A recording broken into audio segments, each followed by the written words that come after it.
আমার এক প্রশ্নকারী ভাইয়ের প্রশ্ন হলো, কোনো মহিলা নামাজে দাঁড়িয়েছেন, ওনার দুধের শিশু রয়েছে। দুধের শিশু নামাজের অবস্থায় মাকে আঁকড়ে ধরে দুধ পান করে ফেলল। ওই মায়ের নামাজ হবে কি না?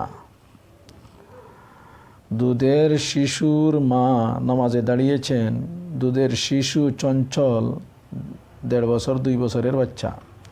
মাকে নামাজে অবস্থায় আঁকড়ে ধরে সে দুধ পান করে ফেলল, এতে মায়ের নামাজ হবে কি না?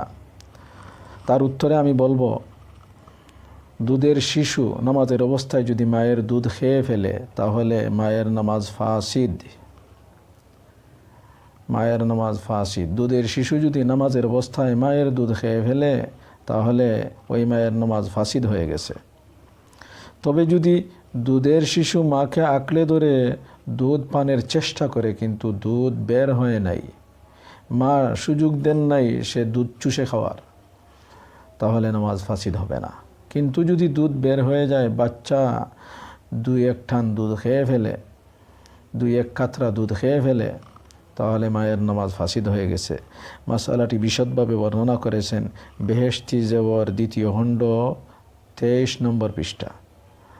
বহরুর রায়িক, হানফি মযহাবের ফিকহের প্রসিদ্ধ কিতাব আল বহরুর রায়িক 2য় খণ্ড 12 নম্বর পৃষ্ঠা।